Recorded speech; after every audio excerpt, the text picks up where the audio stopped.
Moscow continues to pour money into its aggressive war against Ukraine, and now it's even noticeably exceeding its own spending plans. According to the Center for Countering Disinformation under the National Security and Defense Council of Ukraine, by the end of 2025, Russia's military spending was almost 20% higher than the budgeted amount. On average, the aggressor country spends about $2.7 billion a week on the war. This amount could serve as the annual budget for a major Russian region. And here, an obvious dissonance arises. While Putin publicly talks about so-called peace, Europe is seriously preparing to defend itself against Russia. Moreover, the head of Ukraine's main intelligence directorate, Kyrylo Budanov, stated that Moscow has already shortened its timeline for preparing for a possible war with Europe. When exactly the Kremlin might be ready for new aggression, and what facts point to this, let's figure it out now. Previously, Moscow had not planned for direct military confrontation with European countries before 2030. Now, according to Ukraine's main intelligence directorate, the Russian army could be ready for potential direct clashes as early as 2027. The most likely direction for aggression is said to be the Baltic region countries. According to available information, the Kremlin is considering Poland as a target for military strikes. Not with plans for occupation, but with the aim of exerting pressure. Destabilization. In the north, the Arctic Ocean, and then the Psychorkies.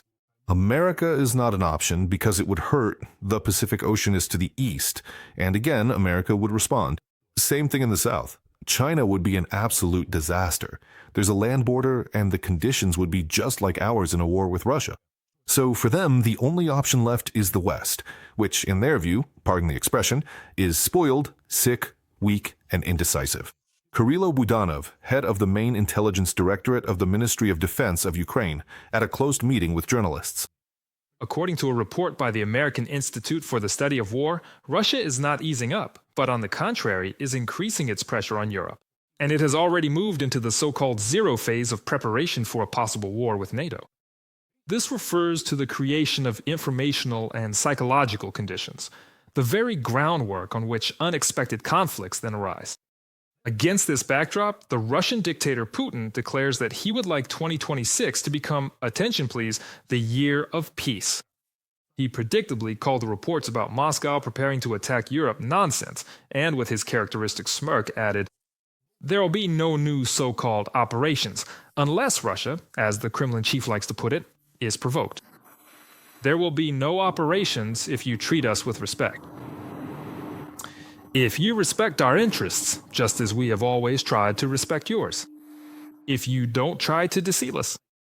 It's especially curious that right after the statements that Moscow isn't planning to attack anyone, the notorious Oreshnik missile system has already been deployed in Belarus, according to Lukashenko. Minsk also clarified that it is supposedly already gone on combat duty. The first positions of the Oreshnik missile system have been set up. It's been with us since yesterday and is currently commencing its new combat duty, effective immediately. Ukraine is monitoring this process and is already passing information on to its European partners. President Volodymyr Zelensky stated that the deployment of such weaponry in Belarus poses a threat to many European countries, including Germany and Poland. That's why Kyiv is calling on its Western partners to impose sanctions on companies that sell components for the Russian missile system. The relocation of the Oreshnik system within Belarus is coming to an end. We know where this will be. We are sharing information about the deployment location with our partners. I think our partners can assess this threat themselves and understand it. How should they respond to it? In my opinion, we had previously warned our European and American partners that Russia would deploy the Oreshnik system on Belarusian territory. We showed the range at which the Oreshnik would operate. This poses a threat to many European countries, including Poland, Germany, and others. Now, Russia has also stepped up its intelligence activities against NATO countries. Moscow is exploiting loopholes in international maritime law. Russian tankers from the so-called Shadow Fleet are entering regions where they are not supposed to be. A telling example is the case against the crew of the ship Eagle S. Last year, during the Christmas period, an old oil tanker suddenly deviated from standard routes in the Gulf of Finland. And for more than 50 miles, it dragged its anchor along the seabed. As a result, 5 undersea cables that transmit electricity and digital data between countries in the region were seriously damaged. Such infrastructure is critically important not only for civilian life, but also for the defense systems of NATO countries. CNN sources also report that mercenaries have started joining the crews of Russian ships. The inclusion of Russians with security experience in the crews of the Shadow Fleet is causing concern in European capitals, as it shows just how brazen the Kremlin's methods have become. Several of these individuals work for the secretive Russian company Moron Security. Some of them are mercenaries who previously worked for Russian private military companies, such as the notorious Wagner Group, from the CNN report. But for Russia, even this kind of activity is not the limit. Slowly but surely, the Kremlin is sending its little green men into NATO countries. And even though it's still on a small scale, it's a clear sign of their intentions. In the footage you're seeing now, Russian border guards are shown. On December 17th, they crossed the Estonian-Russian control line at Vosknarva. Russia is ramping up both its covert and overt attacks against Europe, and Russia has entered the zero phase. This is the phase of informational and psychological conditioning to prepare for a possible future war between NATO and Russia. From the Institute for the Study of War report. It's extremely important that under these circumstances, European countries see Putin's true intentions. The country with the largest economy in the EU, Germany, represented by its chancellor, Merz, stated that Moscow is not stopping its hybrid aggression against European countries and is using all sorts of methods to do so.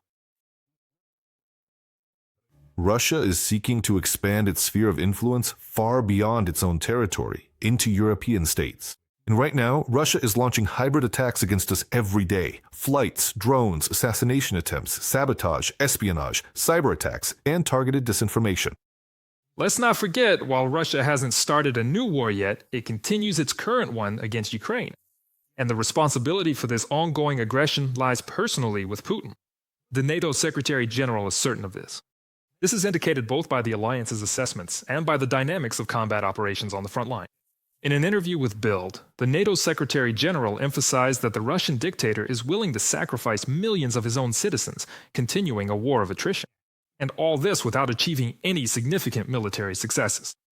This year, he has achieved only very minimal progress, with negligible territorial gains, less than 1% of Ukrainian territory compared to the beginning of the year. And according to our estimates, up to 1,100,000 Russians have been killed or wounded. It's horrific, but that's the situation we're dealing with.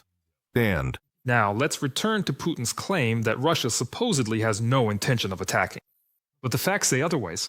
The deployment of Oreshnik in Belarus, intelligence activity near the borders, surveillance, and incursions into NATO countries' territory. And all of this just in the past week. And that's not even counting the regular drone incursions, cyber attacks, and other subversive activities that Moscow has long used as tools of hybrid aggression.